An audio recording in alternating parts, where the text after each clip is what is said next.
तो गाइस तो फिर से एक नई वीडियो के साथ। तो आज की इस वीडियो में हम लोग करने वाले हैं हिंदी का सेट 4। ठीक है, हिंदी का सेट 4 करने वाले हैं। इससे पहले आपको जो है सेट 1, 2, 3 करवा दिया गया हिंदी का। उसके बाद जो सोशल साइंस और साइंस सामाजिक विज्ञान सबका करवा दिया गया है। आपका प्ले लिस्ट का जो लिंक है आपको डिस्क्रिप्शन में मिल जाएगा।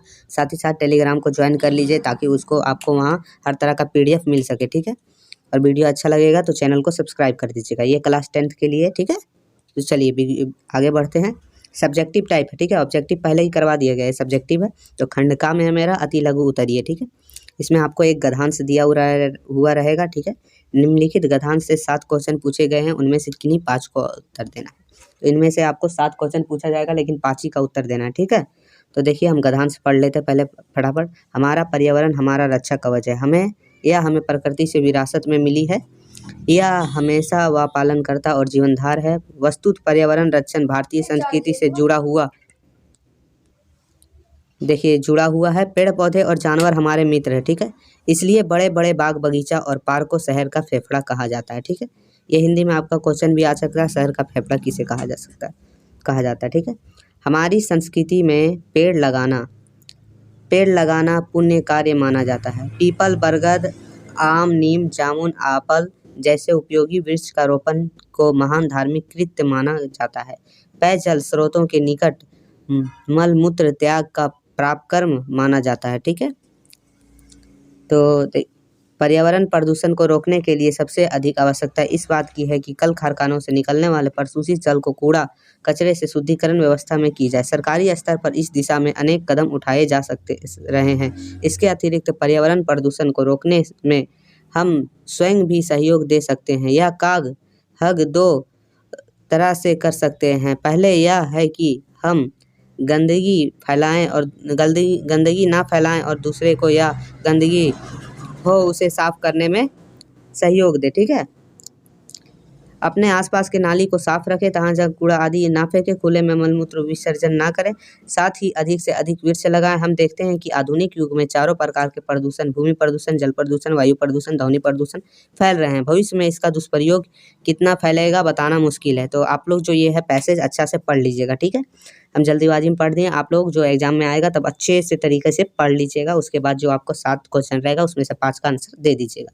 तो देखिए पहला क्वेश्चन है हमारा पर्यावरण हमारा कैसा कवच है, तो रक्षा कवच है। ठीक है, दूसरा क्वेश्चन है पर्यावरण का हमारे जीवन में क्या संबंध है, तो यह हमेशा व पालन करता और जीवनधार है। यह हमेशा पालन करता और जीवनधार है। ठीक है, वस्तुत पर्यावरण रक्षण भारतीय संस्कृति में जुड़ा हुआ है। ठीक है, इसका आंसर आपको सब उसी से मिल जाएगा, गद्यांश से। ठीक है, तीसरा क्वेश्चन है, देखिए तीसरा क्वेश्चन है प्रदूषण के कौन कौन प्रकार हैं, उनमें सर्वाधिक महत्वपूर्ण कौन है, क्यों। देखिए आधुनिक युग में 4 प्रकार है: भूमि प्रदूषण, जल प्रदूषण, वायु प्रदूषण और ध्वनि प्रदूषण। भविष्य में इसका दुष्प्रयोग कितना फैलेगा बताना मुश्किल है। ठीक है, तीसरा का आंसर हो गया। चौथा का चलते हैं। चौथा का देखिए क्वेश्चन है शहर का फेफड़ा किसे कहा जाता है, किसे हो गया। ठीक है, किसे कहा जाता है, तो बड़े बड़े बाग बगीचे और पार्क को शहर का फेफड़ा कहा जाता है। ठीक है, ये हो गया क्लियर। चलिए अगला क्वेश्चन की तरफ चलते हैं। क्वेश्चन नंबर 5वां जो हमारा है वो बोल रहा है हमारी संस्कृति में पेड़ लगाना कैसा माना जाता है। तो देखिए हमारी संस्कृति में पेड़ लगाना पुण्य और धार्मिक का कृत्य माना जाता है। पुण्य का काम और महान धार्मिक कृत्य माना जाता है। ठीक है, छठा क्वेश्चन जो बोल रहा है पर्यावरण प्रदूषण को रोका जा सकता है, तो कैसे रोका जा सकता है वही बताना है। तो देखिए पर्यावरण प्रदूषण को रोकने के लिए लगभग कल कारखानों से निकलने वाली प्रदूषित जल और कूड़े कचरे को शुद्धिकरण की व्यवस्था में की जाए। मतलब उससे जो अपशिष्ट या पदार्थ निकलते हैं, प्रदूषित निकलते हैं, उससे शुद्धिकरण की जाए, यही सबसे बड़ा कारण है। 7वां जो हम लोग का क्वेश्चन बोल रहा है प्रकृति में हमारे मित्र कौन है, तो पेड़ पौधे और जानवर हमारे मित्र हैं प्रकृति में। ठीक है, चलिए ये 7 क्वेश्चन हो गया। अब चलते हैं खंड खा के तरफ जो है लघु उत्तरीय प्रश्न। ठीक है, वो था अति लघु उत्तरीय, यह है लघु उत्तरीय। ठीक है, इसमें आपको बोल रहा है इसमें भी 7 क्वेश्चन है, इसमें से किन्हीं 5 क्वेश्चन का उत्तर देना 150 शब्दों में। ठीक है, तो चलिए ये आपका पाठ्य पुस्तक से है। ठीक है, तो इसमें जो है 8वां क्वेश्चन देखिए हम लोग का बोल रहा है उद्धव द्वारा दिए गए योग संदेश ना गोपियों के विरहीन में घी का काम कैसे किया। ठीक है, तो ये है उद्धव द्वारा दिए गए योग संदेश ने गोपियों के विरहीन में घी का काम कैसे किया। ये क्वेश्चन डबल लिखा गया है। देखिए उत्तर आपका होगा गोपियाँ कृष्ण के वियोग में पीड़ा में जल रही थी, लौट आने की आशा थी, किंतु कृष्ण ने स्वयं न आकर उद्धव के हाथों योग्य संदेश भेजा जिससे उनके विरोध में पीड़ा बढ़ गई। ठीक है, ये लिख देना आपको। ठीक है, 9वां जो क्वेश्चन है वो बोल रहा है मृत तृष्णा किसे कहते हैं। मृत तृष्णा किसे कहते हैं, कविता में इसका प्रयोग किस अर्थ में हुआ है। तो देखिए इसका शाब्दिक अर्थ होता है धोखा, जो ना होकर भी होने का प्रकट करता है वही मृग तृष्णा है। कवि ने कविता में सुख संपदा की प्राप्ति से मानसिक सुख की प्राप्ति के लिए मृग तृष्णा शब्द का प्रयोग किया है। ठीक है, किसी व्यक्ति के पास चाहे अपार भौतिक सुख हो पर उन सब से मानसिक सुख और शांति की प्राप्ति हो जाना संभव नहीं होता। ठीक है, चाहे उसकी संपन्नता को देखकर लोग उसे सुखी मानते रहे, भले ही उसे देखकर सब सुखी माने लेकिन वो सुखी नहीं होता। ठीक है, 10वां क्वेश्चन जो है उसमें बोला है माँ ने अपनी बेटी को अंतिम पूंजी क्यों लग रही थी। माँ को अपनी बेटी अंतिम पूंजी क्यों लग रही थी। ठीक है, तो देखिए बेटी उनके खुशियों तथा उसके कष्टों का एकमात्र सहारा होती है। बेटी के चल जाने के पश्चात मतलब बाद माँ के जीवन में खालीपन आ जाएगा। वह बचपन से अपनी पुत्री को संभालकर उसका पालन पोषण एक मूल्यवान संपत्ति की तरह करती है, इसलिए माँ को उसकी बेटी अंतिम पूंजी लगती है। चलिए ये हो गया। ठीक है, 11वां क्वेश्चन बोल रहा है बाल गोविंद भगत की वेशभूषा अपने शब्दों में लिखे। ठीक है, उसकी मतलब जो भी है, तो बाल गोविंद भगत जो है वो ग्रस्त होते हुए भी अपना आचरण साधु वैरागियों सा रहते थे, मतलब ग्रस्त थे लेकिन साधु वैरागियों जैसा रहते थे। उसकी उम्र 7 वर्ष के ऊपर थी, 60 वर्ष के ऊपर थे। ठीक है, 60। वे रूप रंग से गोरे और मांझले कद के व्यक्ति थे। उनके बाल सफ़ेद थे, दाढ़ी लंबी थी। वे प्रायः एक लंगोटी में रहते थे। कबीरपंथी के सामान एक कनपट्टी टोपी पहनते थे। सर्दियों में काला कंबल ओढ़ा करते थे। उनके लालट पर रामानंदी चंदन और गले में तुलसी का माला सुशोभित होती थी। मतलब उनके बारे में लिखना है, वो कैसे दिखते थे, क्या करते थे, यही सब, कितनी उम्र थी, बस यही सब, क्या पहनते थे, बस यही लिखना। ठीक है, 12 का जो क्वेश्चन बोल रहा है वो बोल रहा है बिना विचार घटना और पात्रों के भी क्या कहानी लिखी जा सकती है। यशपाल ने इस विचार पर क्या कहा है, सहमत है। आप कहाँ तक सहमत है। ठीक है, ये यशपाल ने कहा है। तो हम लेखक यशपाल के विचारों से पूरी तरह से सहमत है। किसी भी कहानी की रचना उसके आवश्यक तत्वों कथा वस्तु घटना पात्र आदि के बिना संभव नहीं होती, ये कहा था यशपाल जी ने। ठीक है, लेखक यशपाल। 13वां क्वेश्चन है बिस्मिल्लाह खां को शहनाई के मंगल ध्वनि का नायक क्यों कहा जाता है। तो बिस्मिल्लाह खां तो कहा जाता है कि मंगल ध्वनि पैदा करने वाले वाद्य यंत्र हैं। खां साहब मतलब बिस्मिल्लाह खां साहब इसी के द्वारा मंगल ध्वनि बजाते थे। शहनाई वादक के रूप में उनका स्थान सर्वश्रेष्ठ है। यही कारण है कि उन्हें शहनाई का मंगल ध्वनि का नायक कहा गया है। ठीक है, चलिए अगला चलते हैं 14वां क्वेश्चन की तरफ, जो बोल रहा है गैंगटॉक को मेहनतकश बादशाहों का शहर क्यों कहा जाता है। तो गैंगटॉक के लोगों की मेहनत ही थी कि गैंगटॉक आज भी अपने पुराने स्वरूप में कायम रखे हुए हैं। उनका अथक प्रयास ही उनकी प्रकृति की धरोहर की संयोज हुए हैं। यहाँ जीवन बेहद कठिन है। ठीक है, पर यहाँ के लोगों ने इस कठिनाइयों के बावजूद भी शहर के हर पल को खूबसूरत बना दिया, इसलिए लेखिका ने इसे मेहनतकश बादशाहों का शहर कहा है। ठीक है, तो देखिए हो गया 14वां क्वेश्चन पूरा हो चुका है। ठीक है, अब चलते हैं अगला क्वेश्चन की तरफ। तो अगला क्वेश्चन 15वां है, जो जिसमें बोल रहा है किन्हीं एक पर 250 शब्दों में निबंध लिखें। तो इसमें 3 दिया रहेगा, आपको एक ही लिखना है एग्जाम हॉल में। अभी हम तीनों बता दे रहे हैं, आप ध्यान से देख लीजिए। पहला है खेल का महत्व। ठीक है, तो देखिए खेल का महत्व क्या है। तो शारीरिक गतिविधियों में शामिल होने वाले खेल सबसे अच्छा तरीका है, जो बहुत ही लाभदायक है। बहुत से देशों में खेलों को बहुत अधिक महत्व दिया जाता है, क्योंकि वे एक व्यक्ति के जीवन में खेल के वास्तविक लाभ और व्यक्तिगत व पेशेवर जीवन में इसकी आवश्यकता को जानते हैं। किसी धावक, एथलीट या पेशेवर खिलाड़ी के लिए शारीरिक गतिविधियां बहुत महत्वपूर्ण होती है। यह उनके और उनके जीवन के लिए बहुत मायने रखती है। खेल खिलाड़ियों के लिए राष्ट्रीय और अंतर्राष्ट्रीय स्तरों पर भी अच्छा अवसर रखता है। कुछ देशों में कुछ अवसरों, कार्यक्रमों और त्योहारों के आयोजन पर स्पोर्ट्स और खेल गतिविधियां आयोजित की जाती है। उदाहरण के लिए प्राचीन यूनान में ओलंपियाड के सम्मान प्रदर्शित करने के लिए ओलंपिक खेलों का आयोजन किया जाता है। खेल तब सभी के व्यस्त जीवन में, विशेष रूप से विद्यार्थियों के जीवन में बहुत महत्वपूर्ण भूमिका निभाता है। यहाँ तक कि पूरे दिन में से कम थोड़े समय के लिए सभी खेलों को सक्रिय रूप से भाग लेना चाहिए। खेल बहुत ही आवश्यक है क्योंकि खेलों में नियमित रूप से शामिल होने वाले व्यक्ति में यह शारीरिक और मानसिक तंदुरुस्ती लाता है। जिन व्यक्तियों की व्यस्त दिनचर्या होती है वे बहुत ही आसानी व शीघ्रता से थक जाते हैं। जैसा कि हम सभी जानते हैं कि एक सुकून और आराम का जीवन जीने के लिए हम सभी को स्वस्थ मस्तिष्क और स्वस्थ शरीर की आवश्यकता होती है। ठीक है। निष्कर्ष देखिए, नाम, प्रसिद्ध और पैसा प्राप्त करने के लिए शिक्षा बहुत आवश्यक है। इसी तरह से स्वस्थ शरीर और मस्तिष्क प्राप्त करने के लिए सभी को किसी न किसी प्रकार से शारीरिक गतिविधियां का अवश्य शामिल होना चाहिए, जिसके लिए खेल सबसे अच्छा तरीका। मतलब हमने स्पीड में बता दिया, इसे जल्दीबाजी में पढ़ दिया, लेकिन आपको देखिए इसलिए ताकि आपको ये सेम नहीं लिखना, आप अपने मन से खेल के बारे में, खेल के महत्व के बारे में जो जानते हैं वही लिख देना। ठीक है।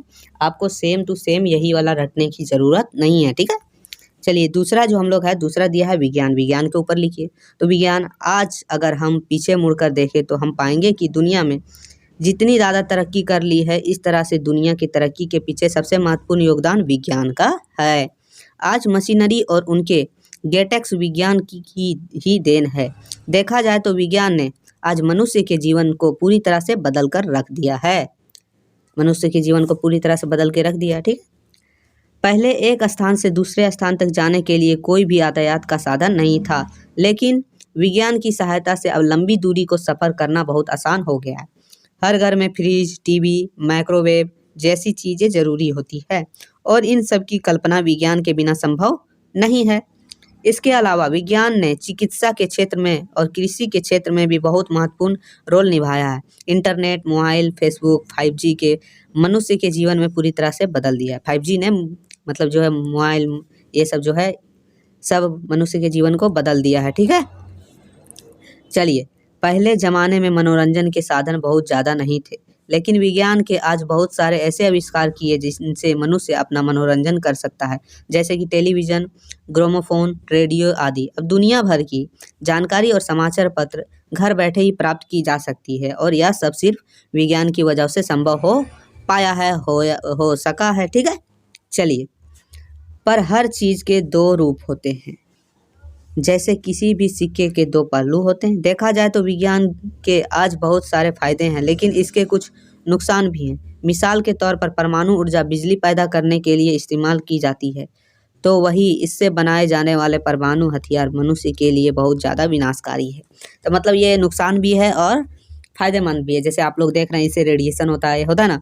तो ठीक है, आप लोग अपने हिसाब से जो आए सो बैठा के लिख दीजिएगा। अब तीसरा हम लोग का दिया वृक्षारोपण का महत्व। तो वृक्षारोपण यानी पेड़ का महत्व, पेड़ रोपने का महत्व। ठीक है। वृक्षारोपण महत्वपूर्ण क्यों है? इसके पीछे कई कारण है। मुख्य कारण में से एक कारण यह है कि वृक्ष जीवन प्रदान करने वाली ऑक्सीजन प्रदान करते हैं, जिसके बिना मानव जाति का अस्तित्व असंभव है। मतलब ऑक्सीजन के बिना जीना असंभव है। पेड़ जीवनदायी ऑक्सीजन देते हैं। एक प्रसिद्ध कहावत इस प्रकार है, कल्पना कीजिए कि अगर पेड़ वाईफाई सिग्नल देते तो हम कितने सारे पेड़ लगाते, शायद हम ग्रह को बचाते।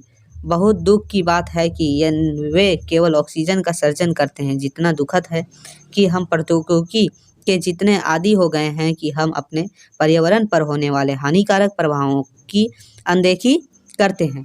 न केवल प्रौद्योगिकी का इस्तेमाल प्रकृति को नष्ट कर रहा है, बल्कि यह हमसे अलग भी कर रहा है।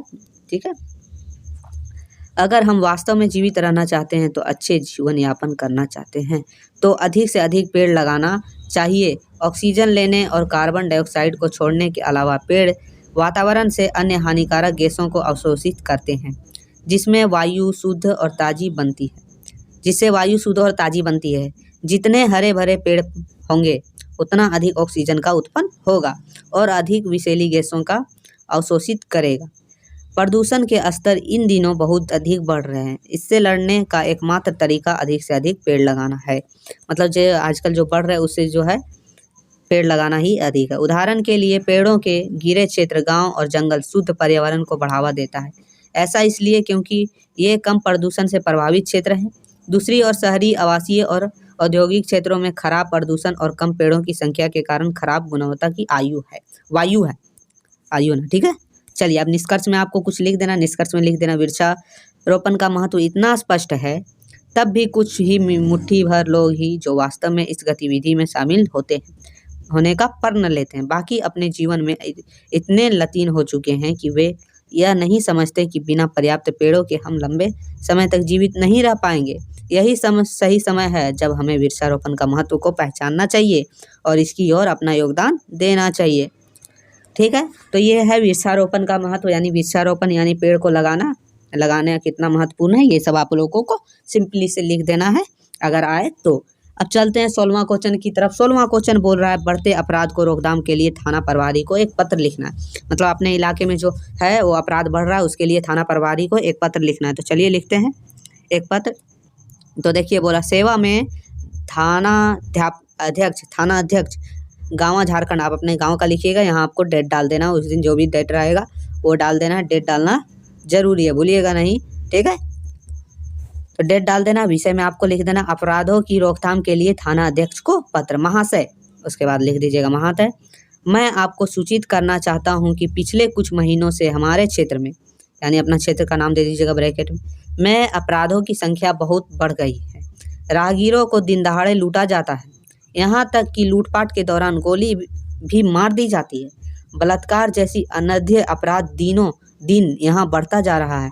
हम गाँववासियों के मन में दिन रात चोरी का भय भी बना रहता है। इस तरीक़ा से लिख देना आपको। और लिखने के जस्ट बाद आगे लिख देना अतः आपसे अनुरोध है कि इस क्षेत्र में पुलिस सख्त की उचित प्रबंध कर बढ़ाते अपराधों को रोकथाम करे ताकि हम गाँववासी बिना डर के साथ अपना जीवन यापन कर सकें। आशा करता हूँ कि आप जल्द से जल्द इस पर कार्रवाई करेंगे। यह हम लोग को थाना अध्यक्ष के पास लिखना है, प्रभारी के पास। धन्यवाद भावनीय अभिषेक कुमार, गाँव झारखंड। मतलब अपना नाम लिखना है, ठीक है, अपने गाँव का नाम, ठीक है। चलिए उसके बाद अथवा में दिया है आपका क्वेश्चन। अथवा में यानी दोनों में से एक ही लिखना रहता है, ठीक है। अथवा में झारखंड के ऐतिहासिक स्थलों का वर्णन करते हुए अपने मित्र को पत्र लिखें। तो ऐतिहासिक, तो देखिए प्रिय मित्र आशीष, परीक्षा भवन, सप्रेत नमस्ते, दिनांक डाल देना, ठीक है, दिनांक डाल दीजिएगा। तुम्हारा दिनांक 20 मार्च को पत्र मिला मुझे, कल प्राप्त हुआ। पत्र द्वारा तुम्हारे कुशल समाचार जानकर प्रशंसा हुई। मैं भी सब परिवार कुशलता हूँ, ठीक है। अपने परिवार में तुमने झारखंड के किसी एक ऐतिहासिक स्थल के विषय में जानने की उत्सुकता प्रकट की है। पिछले वर्ष मैं दुर्गा पूजा के अवसर पर रांची शहर में लगभग 10 किलोमीटर दूरी पर उपस्थित जगन्नाथ जी के ऐतिहासिक मंदिर के दर्शन करने गया था। उसके विषय में तुम्हें पूर्ण विवरण दे रहा हूँ। एक छोटी सी पहाड़ी पर स्वामी जगन्नाथ का प्राचीन मंदिर झारखंड का एक महत्वपूर्ण ऐतिहासिक एवं धार्मिक स्थल है। यह मंदिर यहाँ के राजा सहदेव द्वारा लगभग 100 वर्ष पूर्व बनाया गया था। पहाड़ी पर स्थित मंदिर पर खड़े होकर रांची की मनोहरी दृष्टिगोचर होता है तथा हृदय का एक उल्लासपूर्ण भाव से परिपूर्ण हो जाता है। प्रतिदिन यह दर्शनियों की भारी जमावट रहता है। मतलब यहाँ दर्शनियों का बहुत जमघट रहता है, मतलब जमा रहता है। उक्त अवसर पर एक भव्य मेला भी यहाँ लगता है। वहाँ जाने पर तुम्हें भी असीम स्वर्गीय आनंद की अनुभूति होगी। अपने माता पिता एवं अन्य श्रेष्ठ जनों को मेरा प्रणाम निवेदित करना। परतोनर की प्रतीक्षा में, ठीक है, तुम्हारा मित्र अभिषेक गिरिडीह, झारखंड। अब अपना नाम लिखिएगा, ठीक है। अब है हम लोग को लिखना है, क्या लिखना है हम लोग को, लिखना है विज्ञापन तैयार करना है। तो विज्ञापन किस चीज़ का? समाज में बढ़ रहे अपराध के प्रति जागरूकता। समाज में जो अपराध बढ़ रहा है उसके लिए एगो लिखना है, विज्ञापन तैयार करना है। तो विज्ञापन तैयार कीजिए। देखिए अपराध नियंत्रण जागरूकता कार्यक्रम, आपका सहयोग हमारी सफलता। अपराध रोकने में हर नागरिक का योगदान है। सतर्क रहिए, सचेत रहिए। आपराधिक गतिविधियों को सूचना तुरंत पुलिस को दे, ठीक है। महिलाओं और बच्चों की सुविधा का ध्यान रखें। साइबर अपराध से सतर्क रहें, ना अफवाहें फैलाएं और ना अफवाह फैलने दें। जिला प्रशासन, जिला पुलिस कार्यक्रम, ठीक है, कार्यालय, इसी तरीक़ा से आपको बना देना है।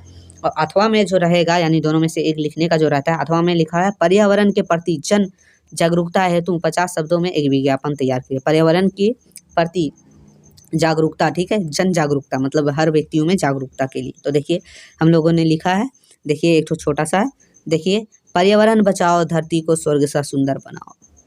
अब भी याद ही नहीं जगो तो कहीं पछताना ना पड़े, ठीक है। वन, वायु और जल बचाओ, अपना भविष्य उज्जवल बचाएं और बनाएं, ठीक है। ग्लोबल वार्मिंग, जन संकट, प्रदूषित वायु, ठीक है। सांसें हो रही कम, देखिए यहाँ लिखा, सांसें हो रही कम, आओ पेड़ लगाए, हम धरती को प्लास्टिक मुक्त बनाएं, पर्यावरण संरक्षण हेतु जनहित में जारी। इस तरीक़ा से आपको लिख देना है। तो हम लोग का जो भी क्वेश्चन था सेट 4 का वो कंप्लीट हो चुका है हिंदी का, ठीक है। अब करेंगे सेट 5 का। अगर वीडियो ये थोड़ा सा भी हेल्पफुल लगा हो तो चैनल को सब्सक्राइब कर दीजिए और बेल आइकन को दबाना ना भूलिए। फिर मिलते हैं आगे की वीडियो में, तब तक के लिए धन्यवाद।